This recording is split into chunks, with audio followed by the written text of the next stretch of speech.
కేసీఆర్ని కలిసినట్టుగా రాజ్యసభ సభ్యులు కేశవరావు ఉన్నారు. కాంగ్రెస్లోకి వెళుతున్నట్టు చెప్పారని తెలిపారు. 55 ఏళ్లు కాంగ్రెస్లో ఉన్నారని, ఆ 55 ఏళ్లలో 3 సార్లు ఎమ్మెల్సీగా, 3 సార్లు మంత్రిగా పనిచేసినట్టుగా గుర్తు చేశారు. అంతేకాకుండా రాజ్యసభ నెంబర్గా, సిడబ్ల్యూసీ మెంబర్గా పనిచేసినట్టుగా వెల్లడించారు. 4 రాష్ట్రాలకు ఇన్ఛార్జిగా వ్యవహరించినట్టుగా వివరించారు.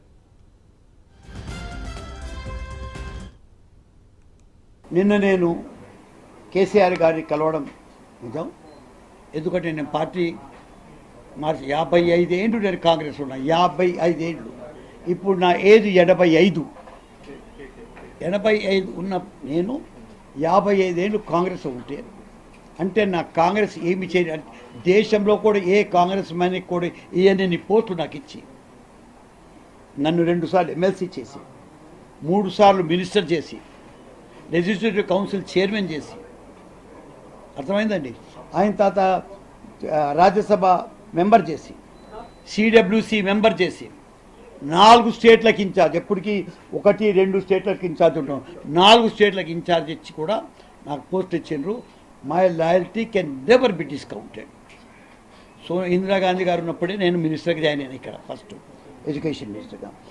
సోనియా గాంధీ గారు వచ్చిన తర్వాత టోటల్లీ పొలిటికల్ లైఫ్ లైట్ అంతా ఆమె గురించి నాకు వచ్చింది. సో ఐ మస్ట్ వర్డ్స్ లోపల నేను థ్యాంక్స్ చేయలేను, నా హృదయంతో నేను థ్యాంక్స్ చేయగలను, దాన్ని చెప్పలేని తీరుగా థ్యాంక్స్ చేయగలను. 55 ఏళ్ళు నేను కాంగ్రెస్ గడిపిన తర్వాత నాకు కాంగ్రెస్కి కొంచెం డిఫరెన్స్ ఎప్పుడు వచ్చిందంటే, నేను తెలంగాణ వాదిని. తెలంగాణని మనం డిలే చేస్తూ ఉంటే ఇక్కడ చాలామంది ప్రాణాలు ఇచ్చుకుంటూ ఉన్నారు, ప్రాణ నష్టం జరుగుతూ ఉంది.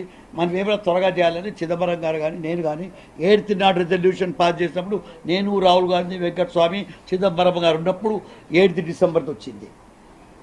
దానికి రాసినప్పుడు కూడా రోషి గారు కూర్చుంటే I'm one of the contributor చేస్తాం. కాబట్టి తెలంగాణ గురించి ఈ టీఆర్ఎస్ ఆలోచించక ముందు సిఎఫ్టీ అని, కాంగ్రెస్ ఫోరం ఫర్ తెలంగాణ అని, బాగారెడ్డి గారు చైర్మన్, నేను వైస్ చైర్మన్.